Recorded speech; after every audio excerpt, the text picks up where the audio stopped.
It looked like somebody was bent over and had their head in the window of the deer blind. It either heard me or smelt me, and he pulled his head out of the tent and stood straight up, and that shocked me.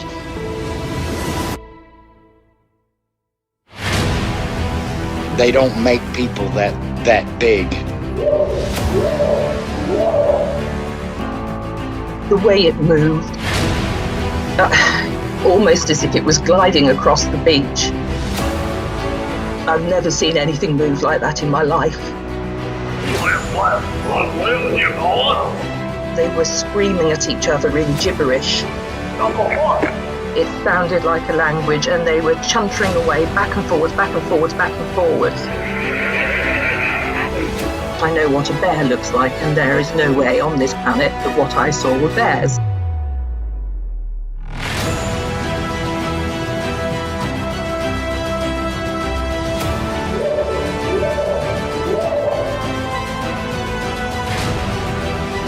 What are you reporting? Jesus Christ, you better... Sir? Zia! Hello? Get somebody out here. What's going on now, sir? That son of a bitch is about 6'9", I don't know. Do you see him now, sir? Yes, I'm looking right at him. Uh-oh.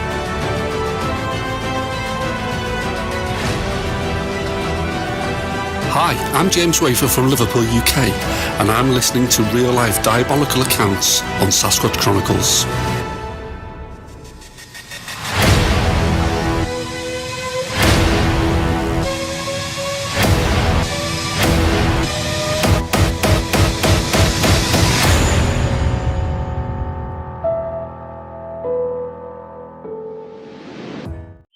Welcome to the show, everyone. Thanks for being here tonight. Got a great show planned for you. We're going to be chatting with Mike. And Mike comes to us from Mississippi. And Mike's been hunting his whole life, has never seen anything, never really heard anything. Well, I take that back. He has heard Sasquatch, but he always passed it off as kind of a bird in the woods, or the woodnox being another hunter putting up a tree stand, that sort of thing. And it wasn't until December of 2020 when Mike actually had a run-in with two of these creatures while out hunting. A very fascinating account. If you've had an encounter and you'd like to be on the show, shoot me an email. My email address is wes@sasquatchchronicles.com. And if you get a chance, check out sasquatchchronicles.com. You can become a member and get additional shows. A listener, one of my members, sent me this piece of audio, and I'm going to be chatting with him along with a few other guests on Sunday for the members. But I thought I'd play the audio for you. He recorded it on an iPad, and I went through and amplified the noise that he captured. And what I found strange about it is it's very similar to the Ohio howl that was recorded back in 1994. Here is the original recording from 1994 in Ohio, and they captured this weird audio while out in the woods. Let's take a listen.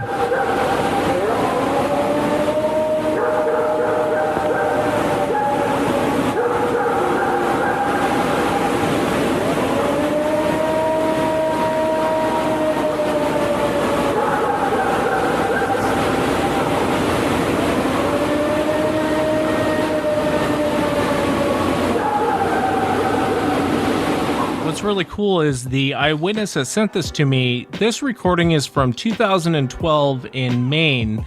And Bigfoot aside, I mean, even if you went to a wildlife biologist, you'd be like, hey, identify this animal for me. What do you think it is?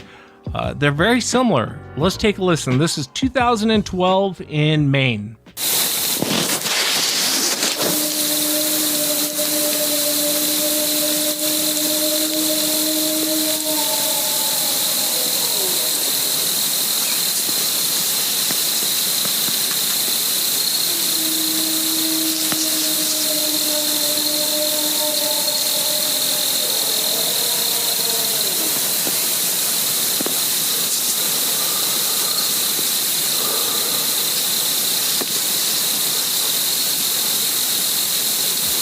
And I got the full story up on the blog. I'll be talking with the eyewitness on Sunday. His kids even got this weird thing flying in the sky and over the trees, and I posted that up on the blog if you want to go look at it. So we'll be chatting with him on Sunday. Let's jump into it tonight. I want to welcome Mike to the show. Mike, thanks for coming on. How's it going, Wes? I'm doing well, Mike. I'm doing well. Thank you so much for coming on the show and sharing with us what happened to you. I want to ask you, prior to this encounter and being a hunter your whole life, what was kind of your take on the whole Sasquatch subject? I was kind of agnostic about it. I mean, I figured maybe it was possible, but I thought all that stuff was out west, with the Gimlin stuff and, Canada, maybe Alaska, but never down here in the deep south ever. Nothing like that. It's funny to hear you say that, Mike. I hear that a lot from people in the South, to where they always think it. If it's real, it's a West Coast problem, and that couldn't be further from the truth. Because I swim in this soup every day, I think way more goes on down in the South where you're at, as opposed to the West Coast where I'm at. Yeah, and ever since my encounter, I've really done my research in the last 6 months, and I found your show and stuff like that, and I can't believe how much encounters are in Louisiana, Mississippi, Florida, Georgia. I mean, I never knew that. Yeah, there's a lot. There's a long history of it down there where you're at.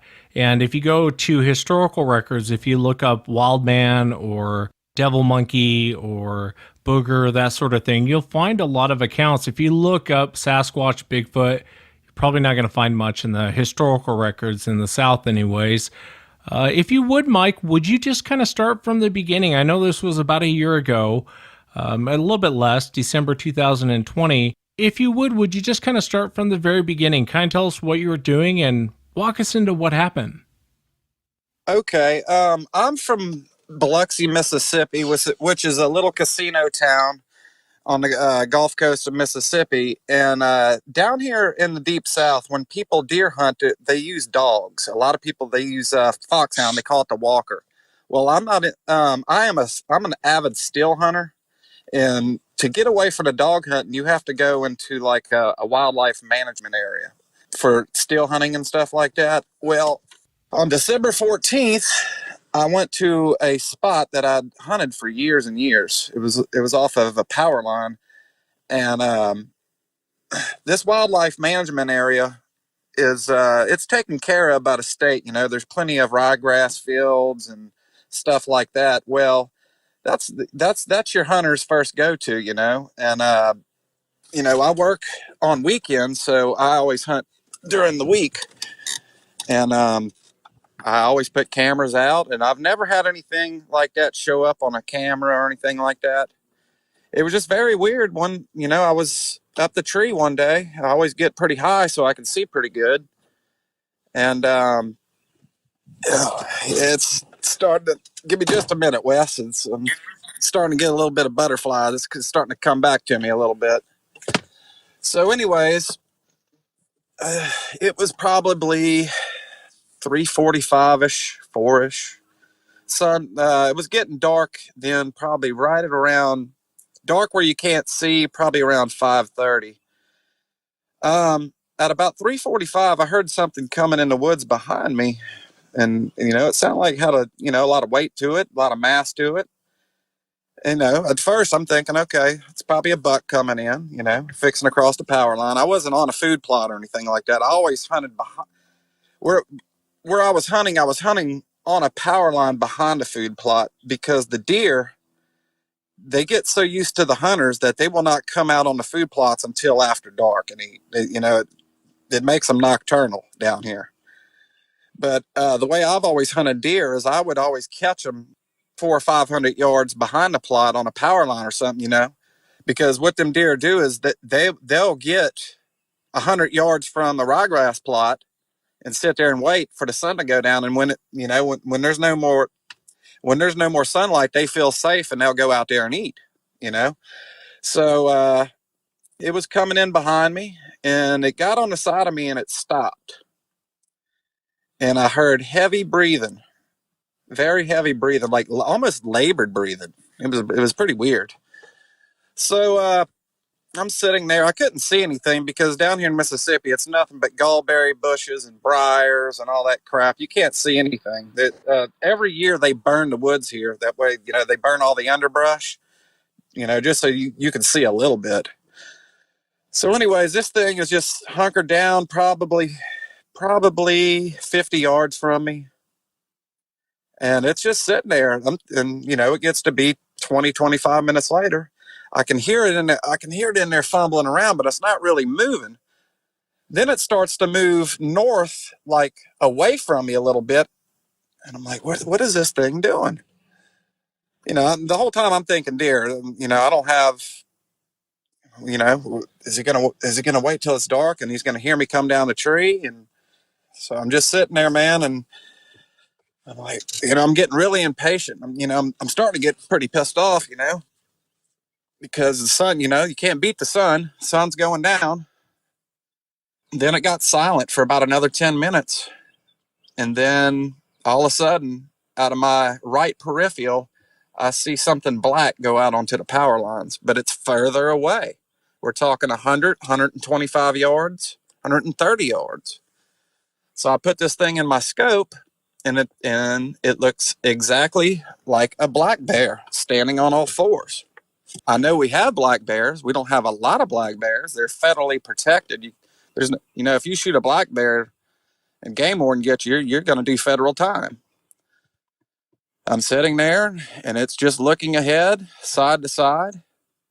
I picked my scope up and looked at it again, and I noticed the right side of its face didn't have any hair. And then this thing sits on its butt like a human being, with its arms laid out on the side, feet on the ground. I'm like, well, what the hell is this? And I'm still, it's not registering in my mind. This is some kind of ape, or this is Sasquatch, or whatever. I'm like, I'm pinching myself. Am I asleep? What is this? It is sitting there, and sitting there. I don't know if this thing just smelled me and came in.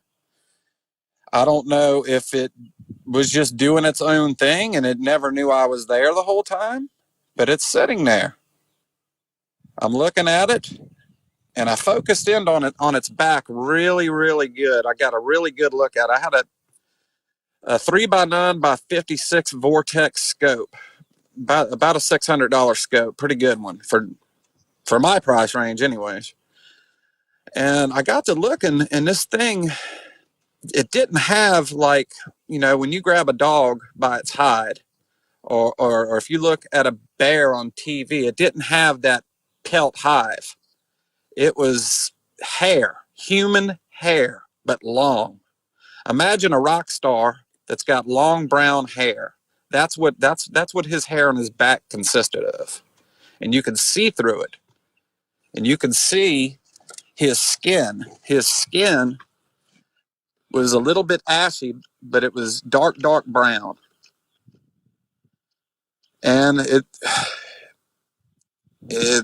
I hear on a lot of these encounters how, sometimes when these things come in that you get like dread, and you start thinking about, bad things and stuff like that. It didn't really do that to me. It just piqued my curiosity. But the sun was going down, and I didn't know what it was. It looked too real to think it was somebody in a suit. I knew it wasn't that. I knew I was dealing with something paranormal, at least. So I finally got the kahunas up, and I stood up on my stand, and I yelled at it, "Hey!" And when I did that, I don't know, these things move like nothing I've ever seen in my life.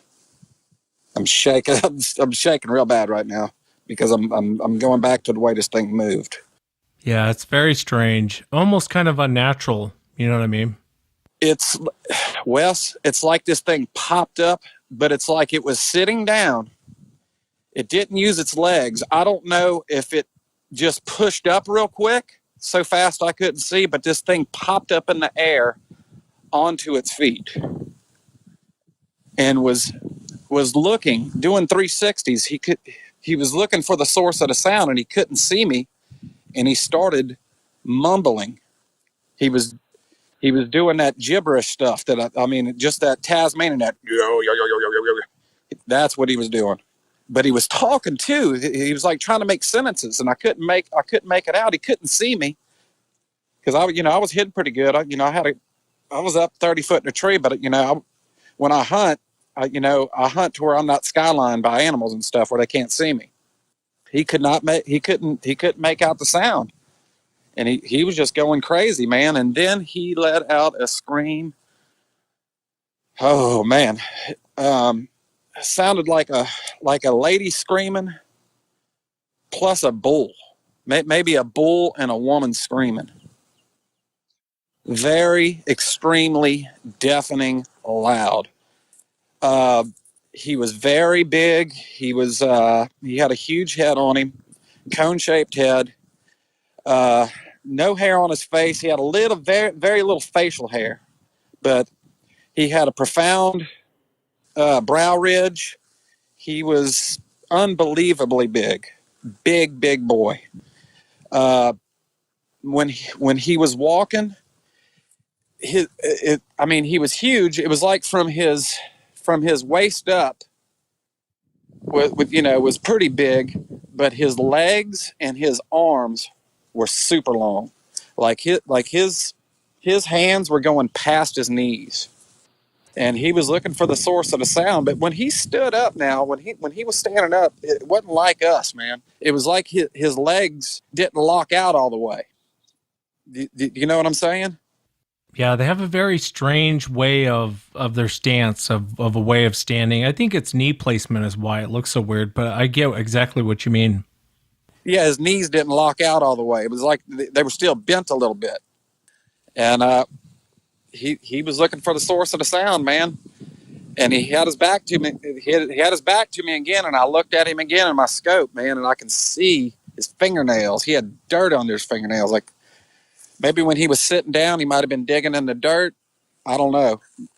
So I'm sitting there and I'm looking at the sun, man, and this guy's not going anywhere.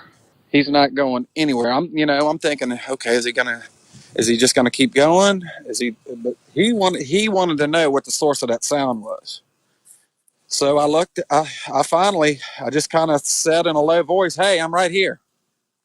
When he turned around, he looked dead at me. His eyes were solid black, and his eyes got super big, and his mouth opened, and he started smiling. I don't know if that's some kind of defense thing they do or whatever, but he was smiling at me. And he started talking in that gibberish again, and he walked straight to me, 30 yards away. He wouldn't come any closer the whole time. I'm looking at him, and I'm starting to think, okay, am I going to get out of here alive? Because I'm not in a ladder stand, I'm in a jack-up stand. So I have to I'm thinking about this the whole time. I have to undo my harness. I have to jack down from this tree, and I got to face this animal to get out of here. The last thing that needs to happen is night needs to fall, because I've got a tiny little flashlight. I didn't bring my big flashlight because I knew I was on a power line, and I knew I can get out. And he's sitting there. This encounter went on. He was 30 yards away from me for about a solid 25 minutes. He was looking at me, but he wouldn't look at me for long. It was like he would look away, but he wouldn't move. And every time I looked at him in his face, he would look at me crazy, and he would smile, and he would start grunting. So I tried not to look at him too much. I didn't want to look at him. He wasn't no fashion model, to say the least. Yeah. He had big square teeth like us, or kind of looked like horse teeth, to be honest with you, but they were perfectly white. And there was one time that he stuck his tongue out. I don't know what he was doing with that, but he had a big, long, pink tongue. And the insides of his mouth, like the insides of his cheeks, were black. But I didn't know what to think, man. I got this creature in front of me. It's daylight still. I can see him, but he's not really being aggressive. It's like maybe he was curious. And I'm scared. I'm out of my mind the whole time, but I'm trying not to panic because I don't want this thing to read all night, So I'm sitting there and I picked up my gun and I looked at him again real close, and he backed up when I grabbed that gun again because I had it on the side of me. I picked it up and he backed up and he turned his head and looked at me at the, he didn't turn his whole body. He just turned his head to the side and looked at me sideways. I think that's why I think these things know what guns are. It's like I picked it up to look at him real close. I had to take my scope and I had to power it down because he was closer. And man, I'm telling you, Yeah, and I don't mean to interrupt your encounter, but did the creature start backing up at this point? he didn't. No, he never backed up. He just kind of just turned his head to the side and was looking at me with one eye, like, "Don't you do it." That's what I was getting off of him. Don't you do it. So I started looking at him real close, and just the facial expressions this thing was making with the side of its jaw. I mean, he had a profound jawline that was just out of this world.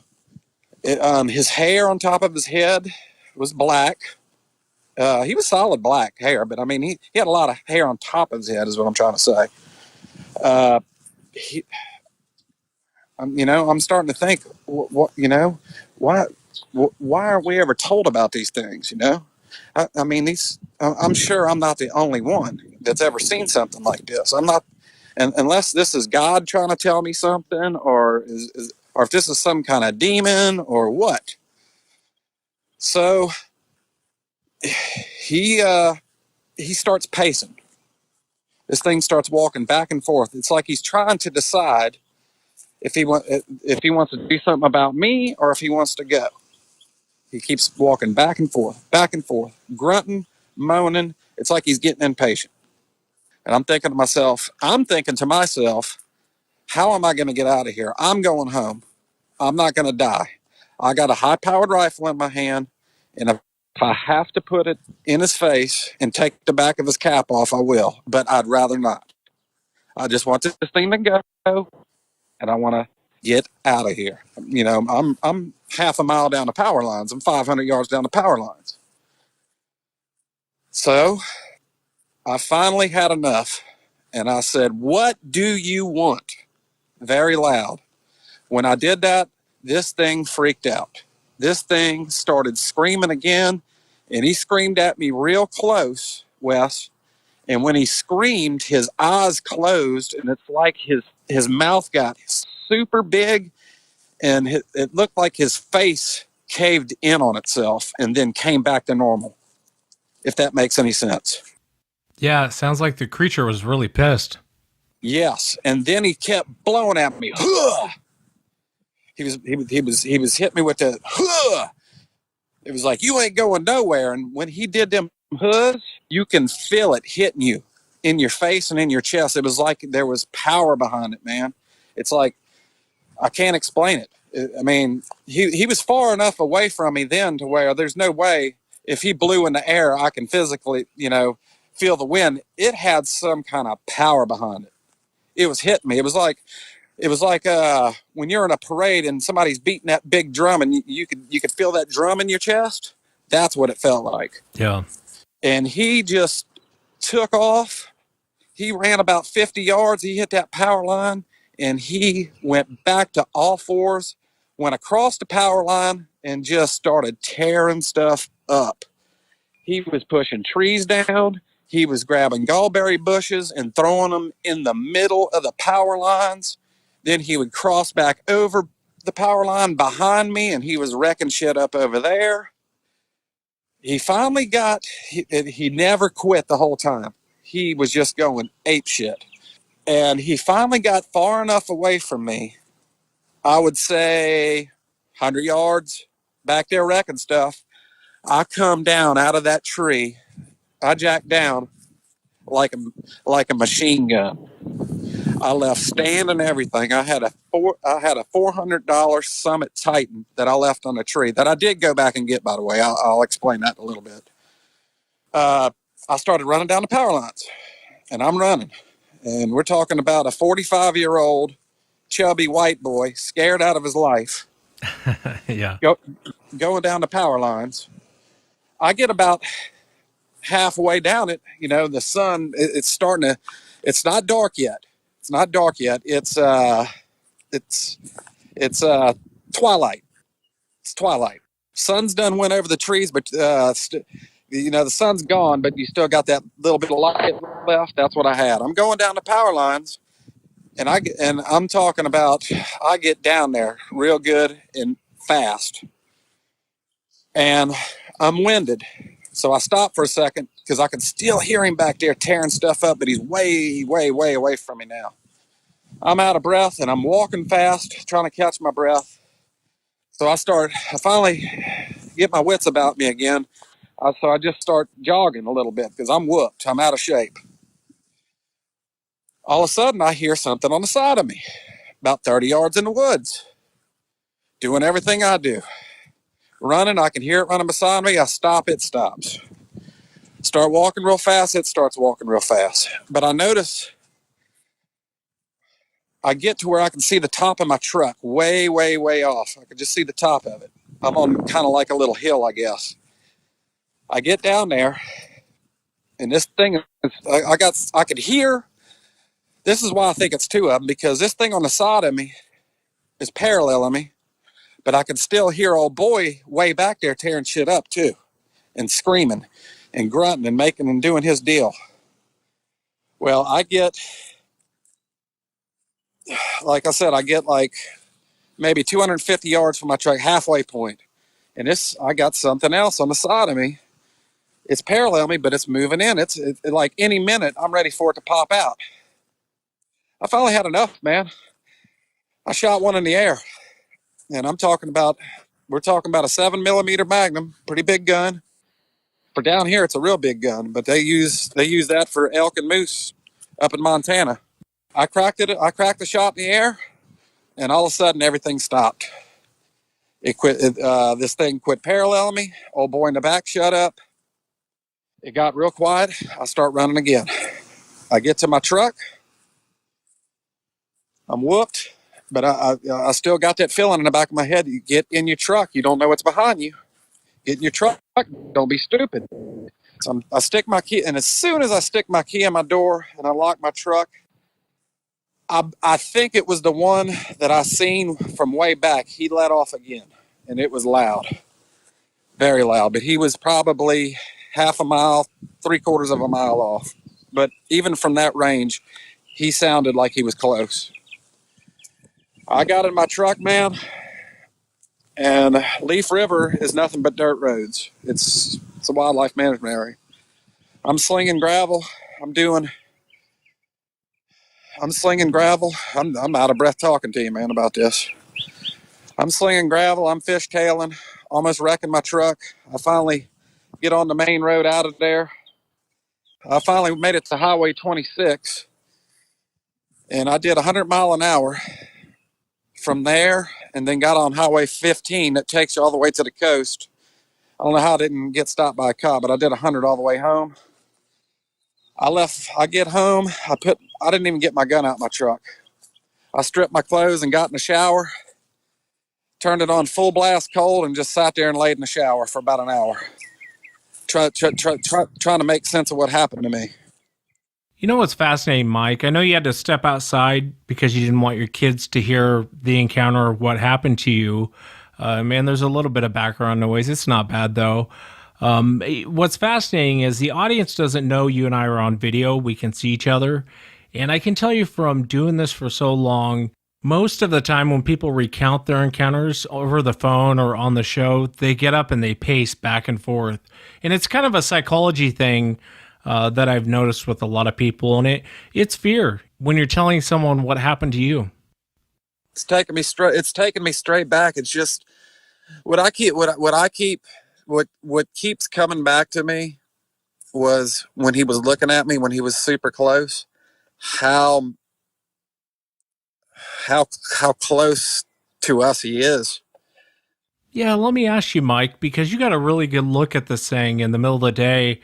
For the audience, would you kind of describe what you saw that day? Uh, Definitely humanoid. Uh, I think this is definitely a people. Every bit of 8 foot tall, easy. Maybe even a little bit bigger. I'm going to go with 8 foot. Very huge, very defined definition of muscles. Definitely like in his quads, in his biceps, and his back, dude, was huge. He was 4.5 foot across on his back. Maybe even 5 foot. Huge, huge.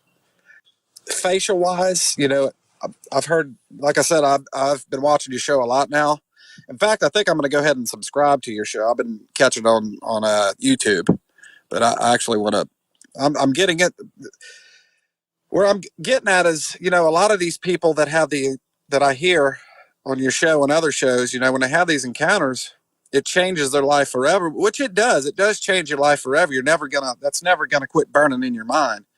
But you have some people, they'll never go in the woods again. It didn't affect me that way. It affected me in the terms of I want to know more, if that makes sense. Yeah, it does make sense, Mike. Let me ask you, because you got a really, really good look at this thing through your scope. I'm curious, did it look more like a man? Did it look more like an animal? I'm curious on your impression. More in between animalistic and maybe caveman or Neanderthal face. Big, wide, profound nose, but hooded though, like a human, but just real wide across. The lips, he had a huge mouth, but he didn't have the big lips. He had thin lips. I'm talking about huge mouth, like he can stick a watermelon in his mouth. He was a big boy. He was a big boy.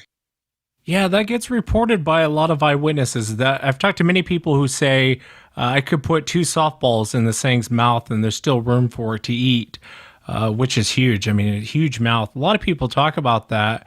I'm fascinated by the expression of the creature. The expressions it was doing, would you say those were human-like?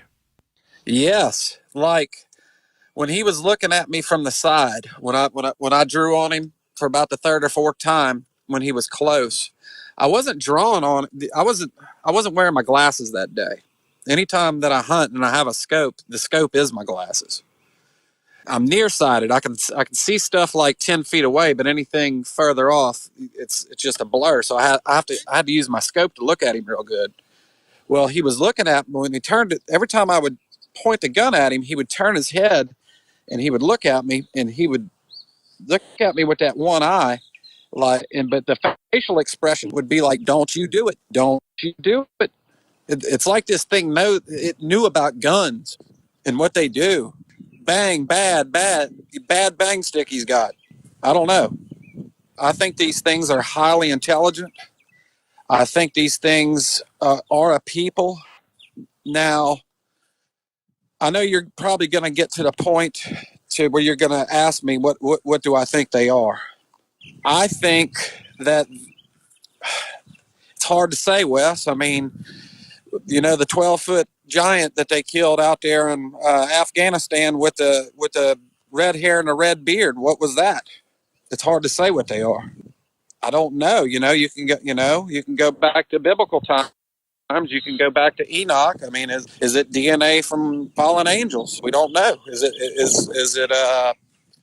it I can't think of the name. Starts with the N. Nephilim. Is it an offspring of that? All I can say is it's a very big creature and it's covered in hair.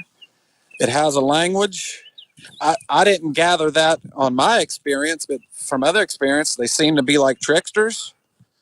I don't know what their intentions are. I don't know if these things come from another world. I don't know if they're, extra dimensional, or are they just a flesh and blood creature that is just, that's their domain and they know how to hide. You're getting a lot of of experiences, and it's starting to come out in the open a little bit more. Just like UFOs are starting to come out. The government's starting to give us the lowdown on that. Everything's starting to come together now. So I don't know. Yeah, I hear you. Let me ask you, Mike. I'm very curious about the way it sat down. Did it sit down? You ever been at a baseball game? You see a catcher kind of get in that weird stance, kind of like the catcher stance. Did it sit down like that, or did it sit down like a person would? It come out on all fours, and it's like it scooted its butt in between its chest and sat down. It sat down, and it took its legs. Its knees were straight up, and its hands were on its side. But at one point, it was like digging around and stuff, like in front of it. Like, I don't know, maybe if it was playing like a kid playing with ants. I don't know if anything like this will ever happen again. I mean, if it, it's just one of them things, man. It took me months to do this, man. I was gonna send you an email like 3 months ago about this, but it just took a lot of courage and it took a lot of guts. It's not when it was fresh, when it first happened. I didn't go to work for a week.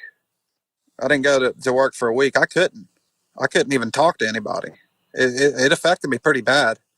But, as time went on and I started listening to your show and that actually helped me a lot because I knew I wasn't alone. Yeah, there's one side to encounters I rarely address, and I do a really poor job of addressing this, but there's real PTSD after an encounter. And, a lot of what you're talking about, not going to work, not sleeping, stuff you and I talked about off the air, very, very common. Even having the feeling of like, am I losing it? Am I going crazy? Did I, just have a mental breakdown? I didn't really see that. Everyone kind of goes through that. But one question I want to ask you, it's the perfect time, I guess, to kind of address this. What was it about seeing this thing that it affected you in that way? Was it just seeing something that shouldn't exist? Well, different feelings, when I was looking at it the whole time, I was thinking, there's got to be more than one of these things. And these things are these, everything that I was taught was bullcrap about these things. As a kid, Bigfoot's not real. The booger's not real. That's what they use down here. They call it the booger. Don't go out in the woods or the boogeyman or the booger's going to get you, but that was just, we all thought that was folklore. Well, it's true. They're there. I guess it was just the whole reality of it. I mean, looking at this thing, looking at it, the way it was looking at me, the expressions on its face, the language, and just realizing we have stuff like that out there, man. It just the unknown. Can I ask you about the language? I find the language fascinating because there's a lot of situations to where I think these things talk slower. And so it throws a lot of people off. They think it's just some language they've never heard before or a language they don't know in the woods. But there's another vocal, and I even played this for Claire in episode 515. And I asked her, I said, is this kind of what you heard? And I'm curious, Mike, in your situation, did it kind of sound like that? Is that kind of what you heard? Yeah, it was like the Tasmanian devil's it was more like he was talking to himself. It wasn't like he was like screaming out to somebody else. It was like I don't know if he was trying to talk to me or just talk to himself, but it was kind of like, let's see if I can do it right. It was kind of like, just, yeah. But not exactly like that. He had a lot of clicks and whistles in with it that I can't do. They definitely have a language, and I definitely do think they communicate, for sure. Yeah, I'm on board with them having a language. I mean, I can definitely go with that theory, especially after all the eyewitnesses I've talked to. But, every animal communicates out there. I could play two squirrels right now chattering back and forth, and most people will go, yeah, they're communicating back and forth.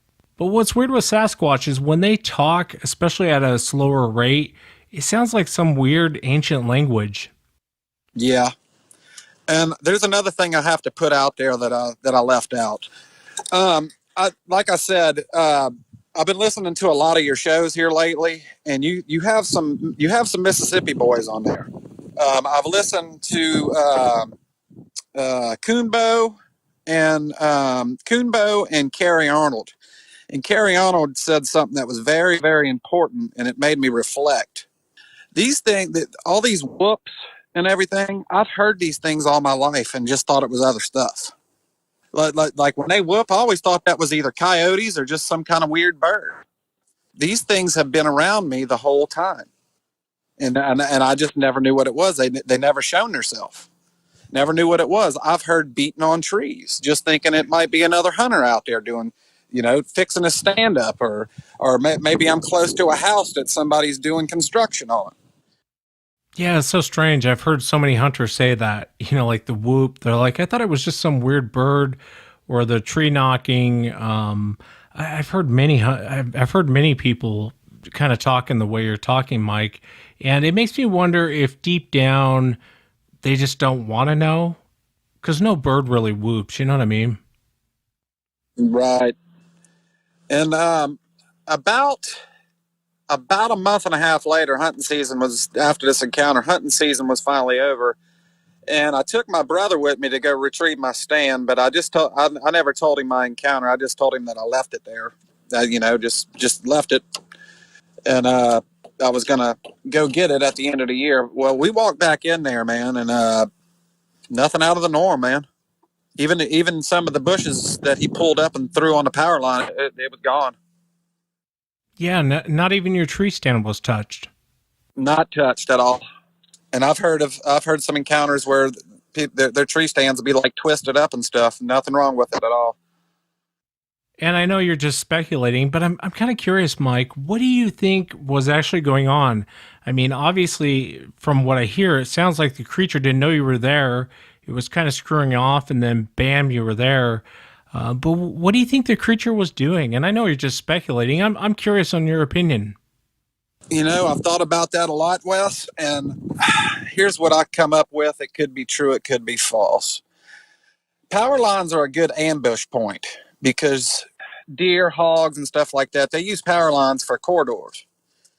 And they're a very good ambush point. I think he might have been doing the same thing I was and staying off in the bushes and waiting for something to come out. Same thing I was. And when maybe he got a whiff of me, or he might have heard me when I talked to him finally. But when I did, I'll tell you what, he lit it up, man. He wasn't playing any games. He was not playing no games at all. He was, oh man. I think for the rest of my life, I'm gonna think about that every day, probably. Now I might not be frightened like I was by it. Like I said, I'm going hunting next year, for sure. But like when I go bow hunting and stuff like that, I'm gonna be packing a 45 with me. Yeah, I'm really glad I didn't take away your love of hunting. As far as weapons go, get a shotgun, take the plug out, fill it full of slugs, and just don't let a game warden catch you doing that. Yeah, or some triple-aught buck. Yeah, anything. It just does. It had me scared for about a month, but I'm always gonna. If anything, I'm definitely gonna be more aware of my surroundings now. Yeah, it's eye-opening. It'll definitely make you be more aware of your surroundings after encountering one of these things. One of the questions I want to ask you, Mike, going back to that mumbling you heard. Man, that's creepy every time I listen to it. I wanted to ask you, I did a show, gosh, I can't remember how long ago it was. I think the name of the show was It Moved Like a Crackhead. And the reason why I titled the show that is that's what the eyewitness was reporting. But one thing that he said, if I remember right, it was a female creature he used to see on his property. And he said that she would do these weird hand gestures and just seem to mumble to herself, almost like you would see someone who's on drugs. And my question to you is, do you think it was mumbling to itself, or do you think it was actually talking to you? I don't know, because when it would look at me, it wouldn't talk. It was like when it was looking the other way or looking down, it was like talking. But this thing was talking, man. I mean, I understand that, rabbits and squirrels make noises to it. This thing was talking. This thing was talking just like me and you are. But it was in a whole different language. It was just that rough Greek sounding blah, blah, blah, blah, blah, the Tasmanian devil. It was super weird, man. It was definitely Twilight Zone, without a doubt. Yeah, and then the creepy part, Mike, of getting paced out. I don't really understand that behavior because you're leaving at that point. There's really no need to harass you further, I guess, from my perception. But they do it all the time, and when you stop, they stop. I've heard it a million times from my witnesses, and I would imagine that's almost a little bit more unnerving than actually seeing the creature because you don't know its intention and you can't really see it. Exactly. It's like he or her, I believe it was a second one, stayed. I mean, they had their geometry just right, man. Just enough in the woods to where you can kind of see bushes moving a little bit, but you can't see them. And it was pacing me out the whole time, and it was getting closer and closer and closer. And I didn't know if this thing was going to jump on me or what. So I threw a shot in the air. When I did that, everything ceased. And another thing I want to mention, Wes, a lot of these encounters, when one's around, everything gets quiet. Nothing was out of the normal. I mean, I can't really remember if there was birds chirping and stuff, but when you hear about these encounters, you hear about a profound quietness. Everything gets quiet. It wasn't so much like that. And another thing I wanted to mention, when he was standing in front of me, you hear about these things rocking back and forth, like with their head and stuff. He wasn't doing that either. He was standing still. He was moving his head, like to look down and away from me, but he wasn't like rocking back and forth. Yeah, I hear you. It's fascinating, Mike. A lot of eyewitnesses, they'll say it looked very human-like or looked more like a Neanderthal. And then some eyewitnesses you talk to, and they're like, it looked very much like a great ape, but with some human features. And then other eyewitnesses will say, no, it was very much like a chimp, but with some human-like features. It's a fascinating topic, especially, with the language that you heard. And a little while back, I talked about 4 different types, and it was just a crazy theory I had based on eyewitnesses. And the Bigfoot world took that, and it's canon, and now they have charts and maps over the 4 types. And, I don't know if there's 4 types. There could be 20 types. There could be 1 type. No one really knows, but it is fascinating to talk to eyewitnesses around the country and kind of get their perception, their interpretation of what they saw. And as far as the different types, I've kind of wondered sometimes if it was adaptation as opposed to evolution, but I don't know. I mean, that would affect more size than physical features, I would imagine. But and a lot of hunters like yourself, Mike, they'll say I couldn't shoot it. It looked too human. Yeah. Yeah. I've heard, like I said, I've been watching your show a lot. I mean, like, I'm not lying. I probably when I get home at night, I watch at least 3 of your episodes. I'm trying to catch up with it is what I'm trying to do. And they're, an hour and so long. And another thing, you're getting a lot of, I understand you're getting a lot of dog man stuff going on. I'm going to tell you something. If that would have been a dog man, I would have definitely shot it. I would have definitely shot it. But it was just too human looking. If when I was looking at it, I was thinking, I was thinking to myself, I might have to kill this thing to get out of here, because it's not going nowhere. But if I kill this thing, what do I do? Do I call the game warden? Or are they going to lock me up for killing a person? You know what I mean? That's how human this thing was. Yeah, there's kind of that old argument out there, should one of these creatures be shot and brought in? And people are very passionate on both sides of how they feel about that. And a lot of people don't like me to say it, but I think that one should be shot and brought in. I'll tell you why. There's most hunters, which is the majority of people that run into them in the woods, are armed to the teeth. And when you put a person who's in a high stress, fear's running, adrenaline's pumping, and then you put a gun in their hand, they're probably going to start shooting. And in this situation, it can go very bad. Imagine if the government, and it's not that we need the government to tell us if something's true or not, but imagine if it was well known. Hey, Mike, you could run into these creatures. There's a possibility you could run into one, even if they release some of what they know about it. Hey, if you get in this situation, do this. These creatures are already being shot, but just imagine having that knowledge prior to your encounter. You probably would have handled it way different. It's funny you said that because, like I said, after watching a lot of episodes and stuff like that, if I would already say the government finally acknowledges these things and said, look, they got signs up saying there's a chance that, if you're out here, you might encounter this. Okay. You might not ever see one because I think these things know. I think these things can get it. Like, I think more people that don't have an idea about these things have more encounters than people that are looking for them. I don't know what it is. I just believe that. It's like that old saying, ignorance is bliss. It really is bliss. Let me ask you, Mike, would you want to see another one? Not that close and not alone. Would I like to be with some people and maybe see one, on the side of the road with some eye shine and we put some flashlights on it and we can haul ass real quick if we got to? Yes. But like I said, I had a high-powered rifle in my hand, and I'm sure if this thing would have stood still long enough and it was threatening my life and I would have put the bead right between its eyes and pulled the trigger, I would have dropped it because it's a big caliber. Maybe not. I don't know. He was big. But who's to say, I would have done that and got halfway out the woods and his brother didn't like the fact that I shot him and he comes and twists my head off. That's how big these things are. Yeah, I don't think that these are solitary creatures. And I think a lot of times when you see one, they're never alone. Just like that one that was pacing you out, Exactly. And it sounded big just like him. Yeah, it's a fascinating account, Mike. And I know it's probably not for you, but to listen to it, it is. I know you lived it, and I think you did the right thing in leaving.